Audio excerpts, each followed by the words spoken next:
இந்த வீடியோவில் நம்ம இன்னைக்கு பார்க்க போகிற அப்டேட் என்ன அப்படின்னு பார்த்தீங்கன்னா, ரொம்ப பிரபலமான சீரியல் நடிகர் கார்த்திக் ராஜ் அவங்கள பற்றின சில விஷயங்களை தான் இந்த வீடியோவில் நம்ம இப்போ பார்க்க போகிறோம். நம்ம சேனலை மறக்காமல் சப்ஸ்கிரைப் பண்ணிடுங்க. பக்கத்தில் பெல் ஐக்கான் இருக்கும், அதையும் ப்ரெஸ் பண்ணிடுங்க. வாங்க வீடியோக்குள்ளார போகலாம். கார்த்திக் ராஜ் அவர்கள் காரைக்குடியில் பள்ளத்தூர் அப்படின்ற ஒரு ஊரில் தான் இருந்திருக்காங்க. அவங்க பிறந்தது எல்லாமே அந்த ஊர் தாங்க.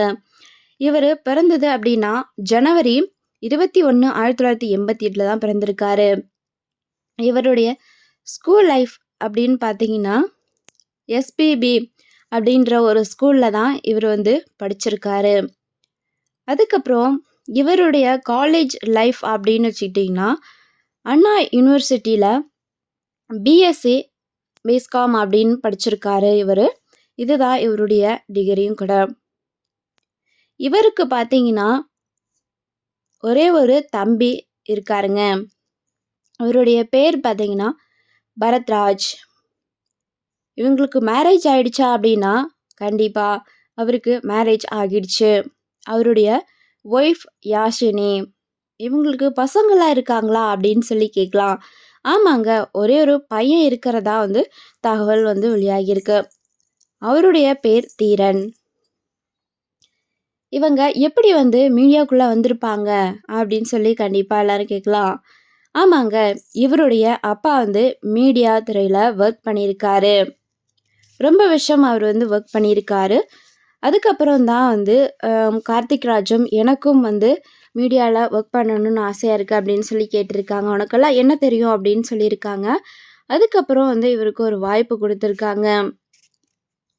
அப்போ தான் பார்த்தீங்கன்னா ஒரு ப்ராஜெக்டுகளாக பண்ணி இவருக்கு ரொம்பவே ஹிட்டான சீரியல் அப்படின்னா அது செம்பருத்தி தாங்க. அதுக்கு முன்னாடியே பார்த்தீங்கன்னா கனா காணும் காலங்கள் அப்படின்ற ஒரு சீரியஸ்லாம் இவர் வந்து நடிச்சிருக்காரு. இவர் மொத்தமாக 3 மூவிகள் வந்து பண்ணியிருக்காரு. ஆனால் இவர் வந்து அந்த அளவுக்கு இதில் எல்லாம் அவர் ரீச் ஆகலைன்னு தான் சொல்லி ஆகணும். சன் டிவியில் ஆபிஷ் அப்படின்ற ஒரு சீரியலில் தான் இவர் வந்து நடிச்சிருக்காரு. அதுக்கப்புறம் ஜி5ல ஒளிபரப்பாகின முகிலன் அப்படின்ற ஒரு சீரீஸில் இவர் வந்து நடிச்சிருக்காரு. அதுக்கப்புறம் பார்த்தீங்கன்னா இவருக்கு கிடைச்ச மிகப்பெரிய ஒரு வாய்ப்பு அப்படின்னா ரொம்பவே அவர் ஹிட்டான ஒரு ப்ராஜெக்ட் அப்படின்னா அது செம்பருத்தி தாங்க. செம்பருத்தியில் ஆதித்யா ரோல் பண்ணியிருந்தார். அதில் ஆதி பார்வதின்ற கேரக்டர் தான் அவர் வந்து நடிச்சிட்டு வந்தாங்க. இவருடைய மிகப்பெரிய ஒரு கனவே வந்து அவருடைய ஆசை வந்து மூவியில் நடிக்கணும் அப்படிங்கிறதான் இவருடைய மிகப்பெரிய ஒரு ட்ரீமாக இருந்துச்சு.